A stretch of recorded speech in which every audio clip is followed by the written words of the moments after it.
Now, I know many of you do not think of social media as a news outlet, but did you know that Pew Research Center conducted a study and found that the most common way Americans under the age of 29 get their news is through social media? Our world has changed. This next discussion brings together internet influencers and podcasters who are working to make genuine connections through social media. Michael Puente will moderate this discussion, which I hope will leave us feeling optimistic about the future of online communications. Michael is an award-winning reporter with WBEZ, Chicago's NPR station. Great to see you, Michael. Thank you, Jim. I'm very excited to be here today with the Kennedy Forum. As a fellow journalist, I see every day how stigma and discrimination impact our communities. I appreciate the opportunity to participate in this platform for change.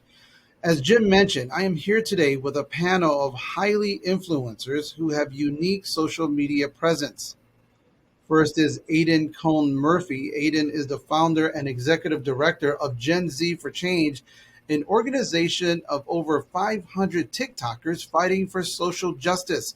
He has worked with the Biden campaign, the White House, the International Refugee Assistance Project, Fair Fight, and more. In his role at Gen Z for Change, he has organized multiple mental health campaigns, including one in collaboration with the Presidential Inaugural Committee and another in collaboration with Harvard and MTV. Aidan is in his senior year of high school in Washington, D.C. Our next panelist is Dr. Joy Hardin Bradford.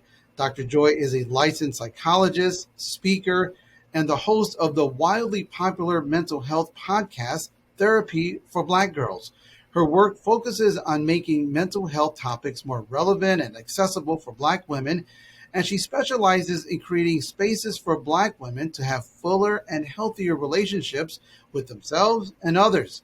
She has been featured in the Oprah magazine, Bustle, Huffington Post, Insider, Black Enterprise, Women's Health, Teen Vogue, Essence, and many more. She is currently writing her first book, Sisterhood Heals, a tribute to and celebration of the transformative relationships between Black women.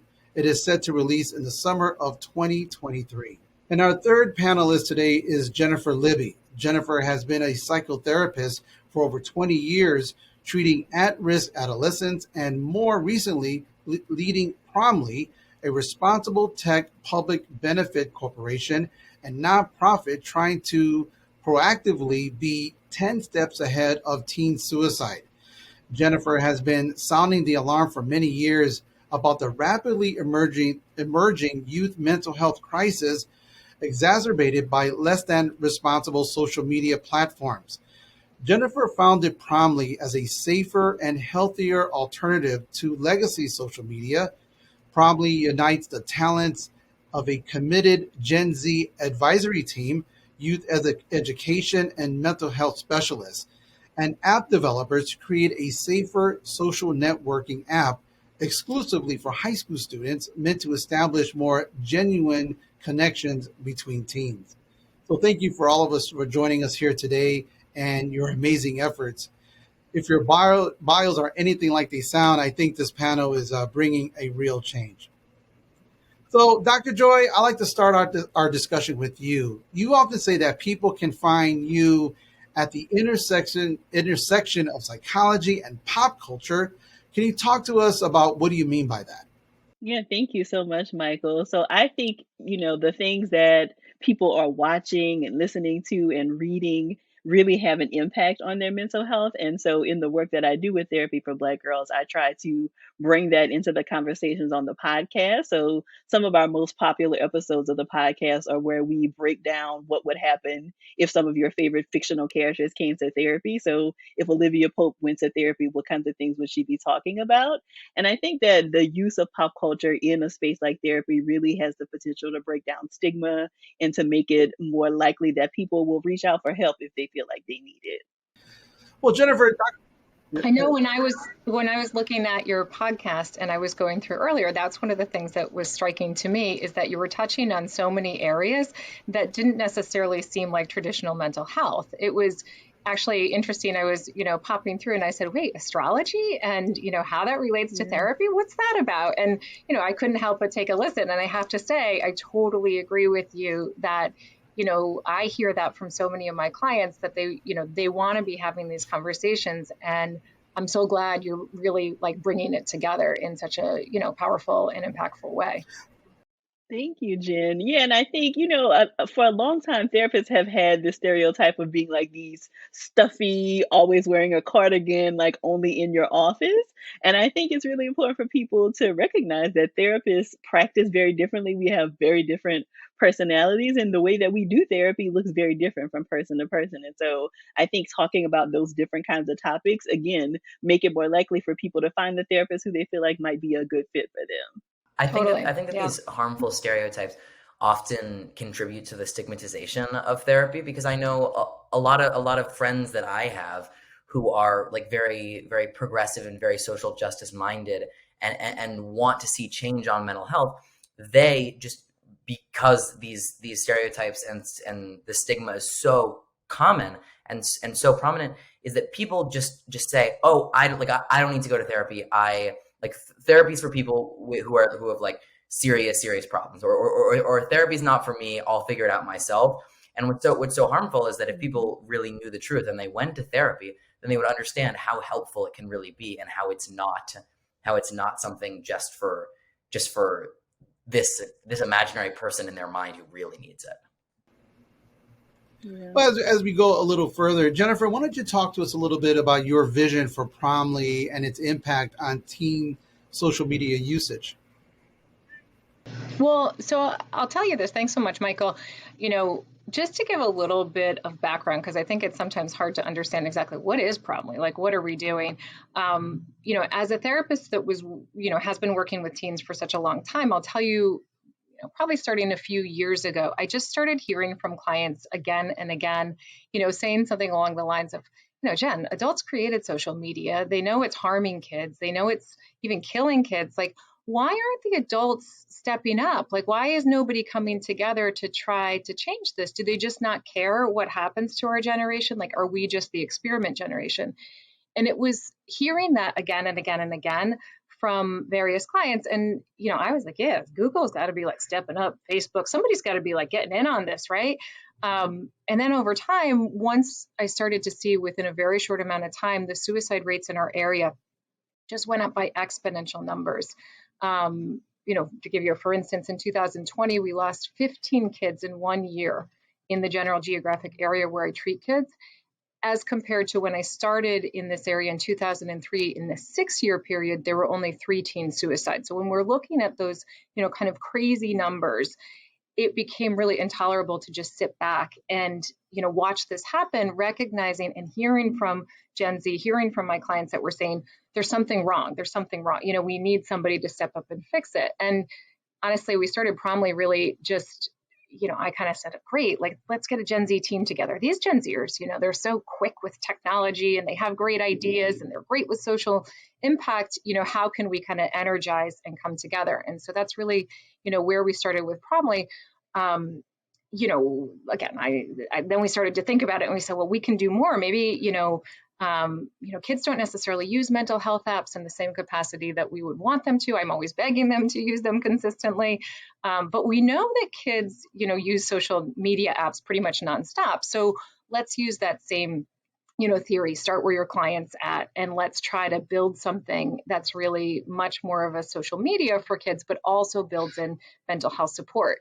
Now, I'm 45 years old. I would never be able to create a cool app because I'm not that cool. So we heavily rely on our Gen Z advisory team to really help inform, what do kids like? What do they want to see? And so Promly was really born from this immense vision to build a safer and better social network specifically for teens. We really want to keep the creepers out. We don't want any sugar daddies on there. And we want to be able to provide that access so that every kid has access to mental health support. One of the things that's always so striking is, as a therapist, I know of lots of great resources and tools and nonprofits and great Gen Z startups. But the reality is most kids, they're not going to access those at 2:00 in the morning when they're browsing through Snapchat. Like, it's just not, it's not reasonable to expect. And so what we did is we said, well, let's create something. So we said, we'll create a social network that matches kids based on 20 things they want to do before they're 20. 20 by 20 is a therapy tool I've used with kids for 20 years, where I ask the kids their first homework assignment is to come up with 20 things they want to do before they're 20.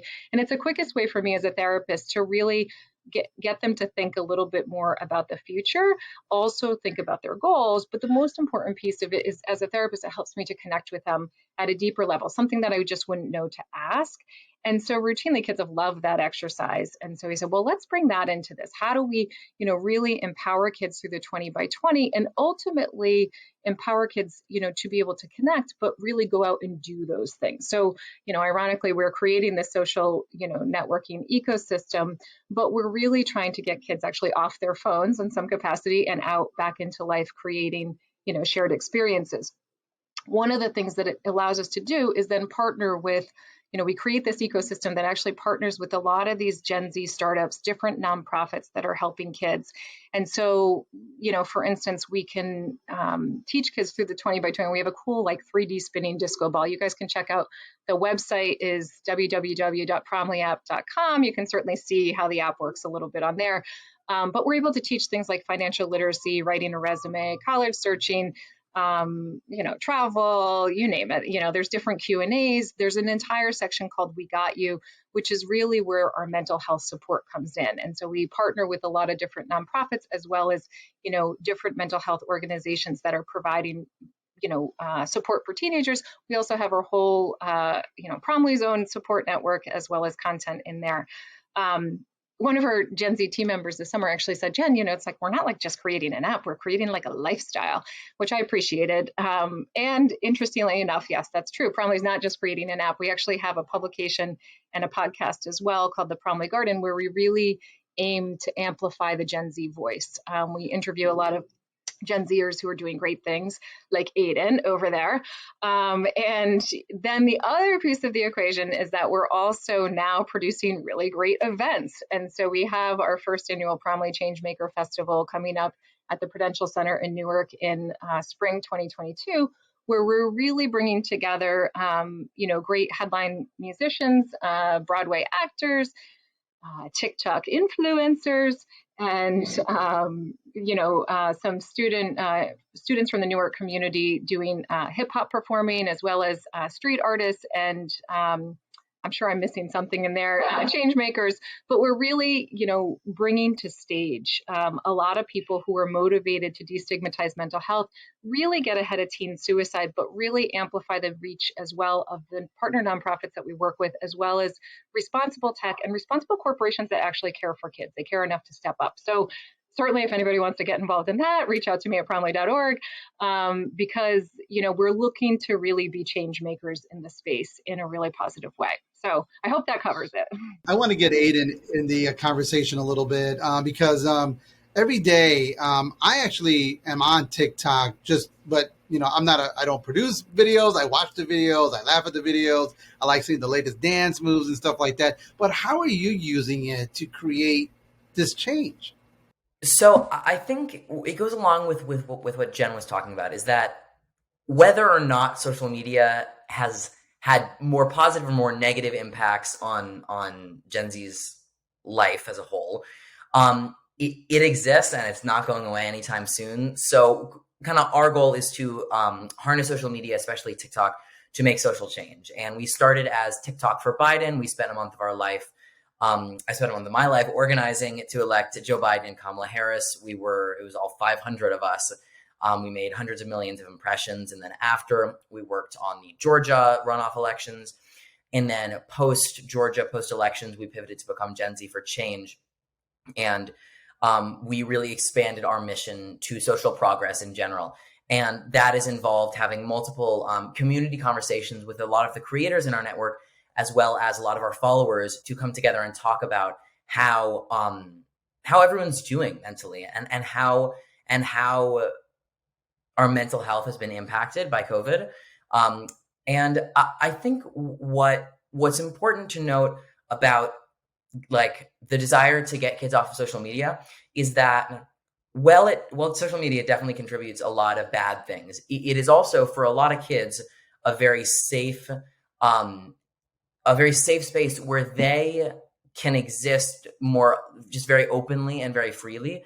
And a lot of people have made, not even, I mean, TikTok creators included, but just all different types of young people have made like very, very real and very strong digital friendships with people all around the country. And I think that that is very helpful because, so like, I'm Jewish, and a lot of my friends who I met through TikTok were from areas of the country where there are not a lot of Jewish people. And I was actually the first Jewish person they ever met.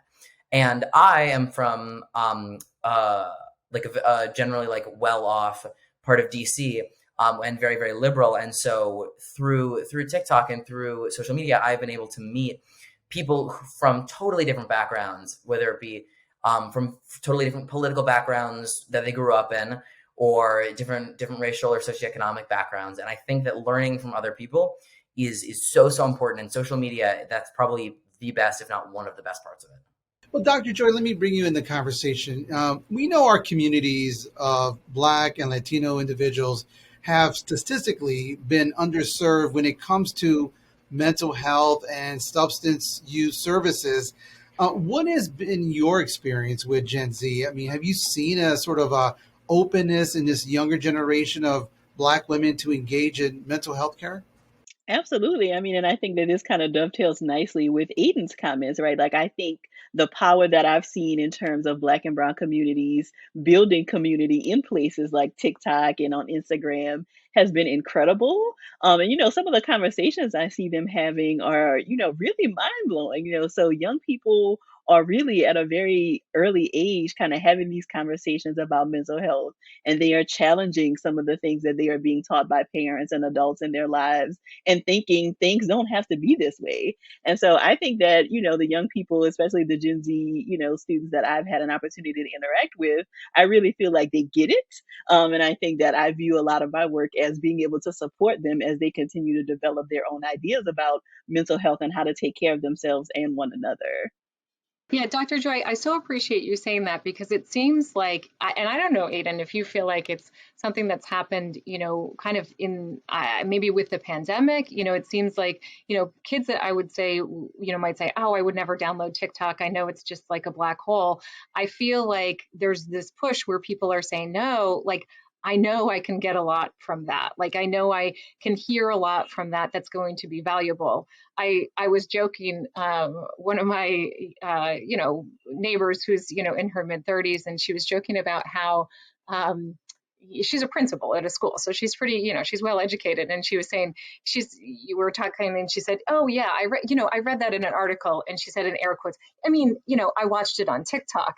And this idea that, we're getting so much information and really good information that's shared. I often hear, from clients and Gen Zers and adults as well, who are saying, oh, I watched this really good therapist who's talking about, adult ADD, and I didn't realize that actually pertained to me. Or, they're talking about, this, have you ever heard of it before? And I feel like it's just building, these kind of open doors for conversation in a way that I really didn't see, probably even 2 years ago. I feel like it's really, just blown up in many ways. I think that's one of the great things about TikTok is there is so much content on the app. There is seemingly infinite content, and anything that you want to see, like the algorithm will find it for you. And it is definitely a double-edged sword because it can create like feedback loops, and it can create these bubbles where people aren't hearing from people like outside of what they want to hear. But I think especially for mental health stuff is that these videos are reaching people in huge numbers. And I have seen a lot of really, really helpful videos about mental health, about like, just here's like 3 simple things that you can do for your mental health today. And of course, the topic of mental health is so much more complicated than that, but it is an effective way to reach huge numbers of people and huge numbers of young people, especially, very quickly. Well, Jennifer, let me ask you this, because I have a 16-year-old daughter, and I worry about her being on social media. She's on the Twitters and Facebook and Instagram and stuff. What is different about Promly? How is it handled different? What kind of messaging can teen girls get from there? Is it just softer or not abrasive? And no, I mean, we see what the fights on Facebook. So how is differently, say, Promly? Well, I think one of our goals at Promly is to be able to really create this space that's specifically built for 13 to 19-year-olds. So we're looking at, targeting a high school population that, is under 18, right? So we want to be able to have that safer space where you're not getting, picked up by the sugar daddies, right? You're not getting the unsolicited, pictures that you might not really want so much, showing up on your phone. I know I was so struck when we had a meeting last summer, and I didn't realize like that sugar daddies were like a thing, like that was such a thing. When I brought it up with our interns that were working there, all 5 of them pulled up messages that they had gotten just like literally within the hour. They're like, oh, I got like at least 10 of these a day. And I couldn't believe that these like 15-year-old kids are getting solicited all the time in very sexual ways. And so, that was pretty striking to me, where I said, whoa, like we've got to really like push on this, because it's so not appropriate and it's so intrusive and it's so not like okay. And then what's interesting is, like we don't want to be like the grandmas of social media, right? But what was so fascinating is that when we worked with our Gen Z team and we said, well, what do you guys want? And they were, consistently saying, well, I don't want that. Like I really want a place where I feel like it's other high school kids. So I don't have to worry that I'm getting picked up by these like, older people, or that, pedophiles are coming in. And so, that's one thing that's different. The other piece of the equation is we've come a long way with things like artificial intelligence and content management and things like that. Like in some ways, many of the mistakes that, mainstream socials have kind of worked through, I think Promly, kind of receives the benefit of that because we're new. And so we're able to start fresh in really understanding and being able to pick up on things like self-harming behaviors, on things like bullying. One of the pieces too is that because we're creating this community where, kids can sort of self-police a little bit. So if there's a problem, if you see something, say something.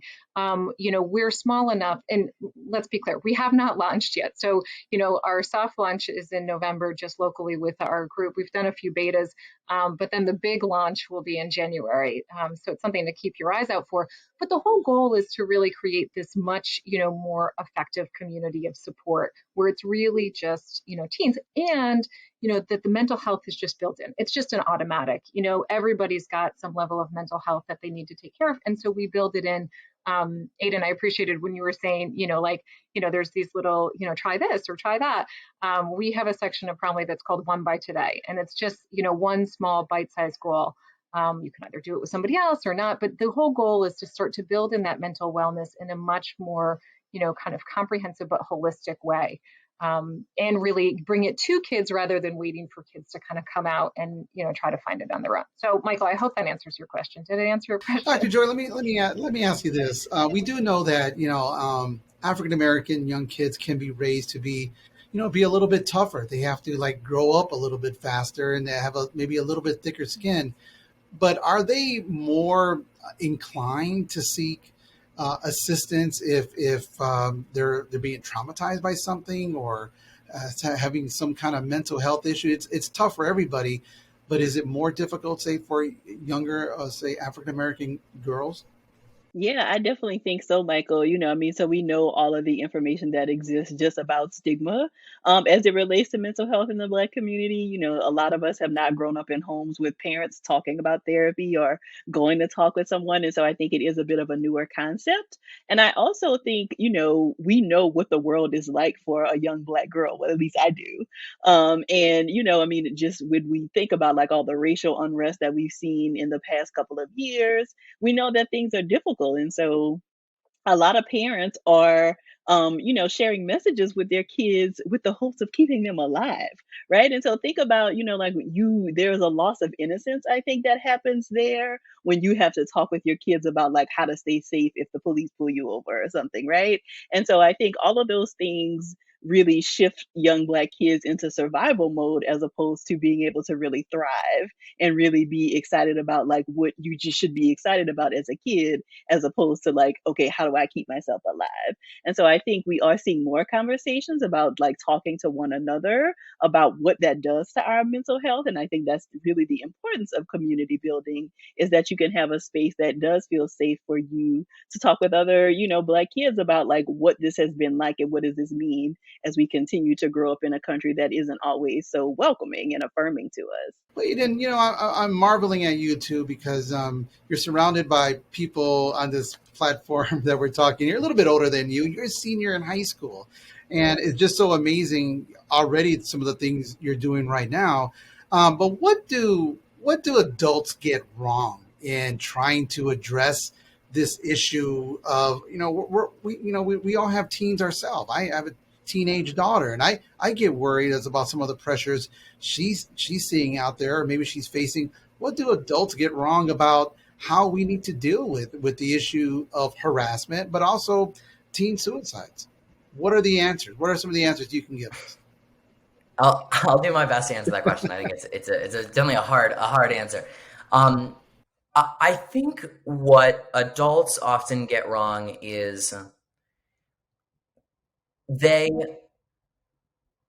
don't understand the larger issue at play, where like your child being on social media is somehow the blame is shifted to the child when bad things happen. When like if they receive, if they see something disturbing, or if they receive hate for something, which is very, very common on the internet, it seems like the blame is often on the kid, where it's like, this is social media, you shouldn't have downloaded it, you shouldn't have done this. But I think what we really need to be focusing on are the social media platforms themselves and where they're falling short.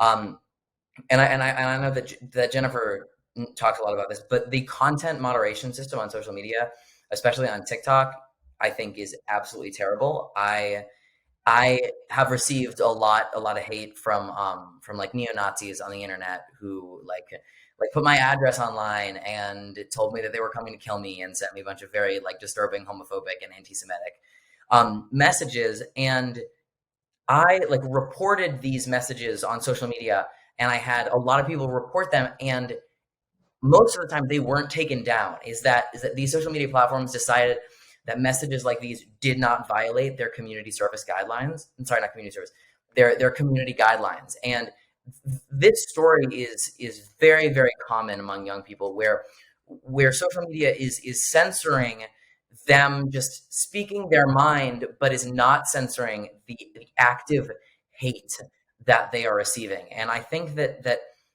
what adults need to be focusing on is addressing this problem, is calling on social media, regulating social media, rather than focusing on the child. Because like when kids join social media, they are, even if they've, like for me, like when I joined social media, I of course had heard the stories of people receiving tremendous amounts of hate, but there was still like this part of me that was like, that's not going to happen to me, because I was naive, because I was younger, and like that is not my fault. And I think that adults and the people in power need to be focusing on that, and focusing on where the social media companies are falling short. Jennifer, let me ask you this. We do see, I'm not trying to generalize here, but a lot of people are on social media, from athletes to actors, and we can be kind of sensitive when we have criticism or people pushing back. Are young girls more susceptible to that? Is it not just simply, you can't just simply turn off, say, Twitter or Instagram when you see negative comments? They really, really internalize that. Why is that? And how can we better help them overcome some of the pain they feel from that? Well, I think, it's interesting that you say like young girls. One of the things I think that's interesting is I see a lot of middle-aged women that are also, pretty sensitive, as well as men that are also, pretty sensitive. It's interesting because, Aidan, you bring up a good point in saying, I find it interesting because I always think of TikTok as being a little bit better with content moderation than some of the other socials. Like even when I talk to the Gen Z team, they're like, oh no, I actually think TikTok cares. Like they take down dangerous videos right away. But what you're saying, which is interesting, is like, yeah, well, they might remove the videos. They're not monitoring these, hateful kinds of bullying type things that I know we've, had other influencers on our podcast that will say the same thing. It's like, no, that really gets in your head. And it's hard to unsee that, right? We always talk about like seeing something and then eye bleaching, something that's going to help you to kind of shift to, something that would, make you feel better. But it's hard, the brain's programmed. Anything that's even just a little bit traumatic, our brain is programmed to hold on to. So it doesn't really matter, if we're adults or if we're kids. And I would say even kids are more susceptible, certainly in adolescence, to be able to be much more reactive to things. The brains are programmed to be more black and white. And so when we think, I always explain it where, listen, if we're looking at like an evolutionary theory here, I'm the one sitting back in the, cave and I'm going to be eating my raspberries. Well, I send you guys out to fight the lions, the tigers, and the bears, and your brain's really programmed to react in very extreme ways.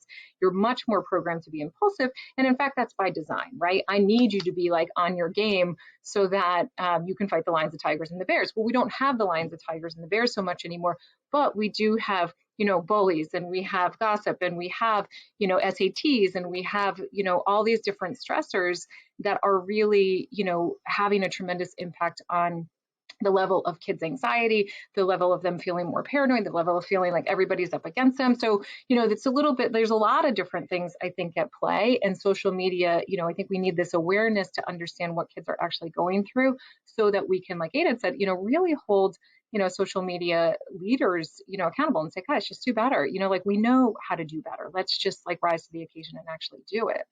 So, you said, helping kids to understand that. I think one of the things, that I'm often working with is helping kids to understand just how their brain works, right? So teaching things like the science, the evolutionary theory, things like that, so that they can kind of step back a little bit, take a deep breath, and maybe think through it like, by the time they're 25, it's probably not going to matter that this happened. But yet in that moment, my gosh, it feels like the world's like caving in on you. I think it is so easy to be the worst version of yourself on social media, especially if you like aren't creating content. If you're just like have a profile, you can be completely anonymous and no one will ever know who you are.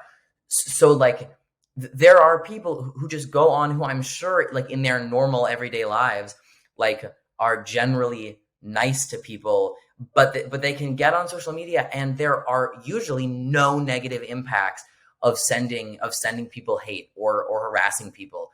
And negative impacts for them because you are totally anonymous and your worst instincts can really be at full display. And and as you said, these these even if they're kind of small, like traumatic moments like linger. I think that I am generally like I'm good at talking about my emotions, but like the first time like someone called me an F slur, or like the first death threat I got, like those moments will linger with me for a long, long time. Like no matter how much I talk in therapy about them. Well, Dr. Joy, I know your one of your focuses is therapy for Black girls in your podcast. But let me ask you this: as parents, should parents be? There's so many new apps that are coming out every day. All these social media apps. Should we, as parents, access all of them so at least we know what we're talking about and dealing with, so we can better assist our children? Oh, absolutely. I definitely think, so much of parenting, I think, is just about having conversations with kids. And you can't really have an informed conversation if you are not speaking the same language, right? And so I think to be able to kind of ask probing questions and really be able to relate to what's happening in the apps, you need to have some experience of it yourself. And I think, I just want to go back to a point that Aidan made about like being the worst version of yourself. I do think that there is something about the social media ecosystem that make people act in ways that they might not or probably wouldn't in person, right? And I think that that's sort of interesting. I don't really have answers, but I do think it is important for us to remember that there are actual humans on the other side of like whoever we're interacting with, right? I think because we just see a picture on Instagram or we see a video in passing on TikTok, it really removes some of the humanity from people sometimes. And I really think we need to bring that back so that we can engage with people in a way that actually, acknowledges and affirms our humanity as opposed to robs us or separates us from that. Joy, Dr. Joy, I appreciate you saying that. One of the things I was saying, and I was half joking when I was talking about it at the beginning, when we were thinking about just exactly that, like, how do we create these human connectedness? Like, how do we remind people that there are humans behind all of this, especially when we're working with teens. And, listen, I've worked with teens for a long time. So teens can be very provocative, right? So if you're going to do this, you've got to expect that there's going to be like a level of, provocative stuff that's coming your way. So, albeit we were looking to create this safe community, one of the other pieces of the equation is that the kids that are typically the most provocative are probably the kids that need the most help, right? So, working in, various schools along the way, having done this work, we don't want necessarily to be like, all right, well, just because you're being provocative, that's it. There's a zero tolerance, you get kicked off, that's that. And what I appreciate, about, coming from the pandemic is that Zoom becomes this really great resource, right? Where I imagine, and in my world at Promly, when somebody says something provocative or gets in a little bit of trouble or something like that, Aidan, that was so inappropriate. Somebody reported, that you said blah, blah, blah, blah, blah. Aidan, would you mind just jumping on a quick 15-minute Zoom with me just so that we can talk about it? And being able to offer that level of kind of like, hey, there's actually, Oz isn't quite Oz here, and there's actual humans at play here. We look at that as being a potential game changer where, we have that ability to kind of, call it out, right? And really try to assess in a much more effective way what's really going on for somebody. So we kind of take that mystery away from the kids that, we imagine will, be provocative, right? And say those things. But I think that's one of the things it's so easy. It's like, road rage when you get behind the car and, it's kind of different when you have the windows down and, people can actually see you. So I do think it's like bringing that, human level back in wherever we can, which is going to make the difference. Well, we only got probably about 3 to 4 minutes left. Aidan, I'm going to ask you this. Where do you see the movement going, your movement that you're building here? Where do you see it in 3 to 4 years? I know you'll be in college by then, but where do you want to see this movement go? I hope, I have a lot of specific goals, but I really hope that like where we are in 4 years, we can look back at the work we've done and feel like we've helped at least one person, because that's really all you can do. Just try to help as many people as you can. And I think I want to look back and be proud and feel like we contributed something positive to the world. And I believe we have so far. And I just want to keep that up, because that's all we can do in this life. That got very dark, but that's the only option. Dr. Joy, with the few minutes we have left, give me just one piece of advice of how maybe young girls can lead sort of a healthier life on social media if they access it. I think by remembering that, all of us really share our highlight reels on social media as opposed to all of the other bad takes that we don't share. And so keeping in mind that, any one picture or any one video that you see is not the fullness of somebody's story. And it's really important to dig a little deeper. Jennifer, what's your piece of advice? It's just, if you're telling that to a young girl and how to navigate social media and try to be healthy. Well, I think it's like really picking and choosing, kind of like with any activity. It's part of creating a little bit of a balance that, social media can be a really great resource. It can be a great tool. But I do think it's, we've got to, put the phones away sometime and go out, get some fresh air, get in the world, and create a little bit more action than just scrolling. And, I find people have a little bit like a renewed sense of kind of reality when they, take a break from it for a little while. And those breaks, I think, are really helpful. So, don't be afraid to take some breaks from it either. So. All right. Well, I want to thank our guests today. First, Aidan Kohn-Murphy, Dr. Joy Hardin Bradford, and Jennifer Libby. You guys are all amazing people. And I want to encourage our audience to follow these individuals on social media in an effort to uplift your feeds and learn how you can become better engaged. So thank you so much for listening.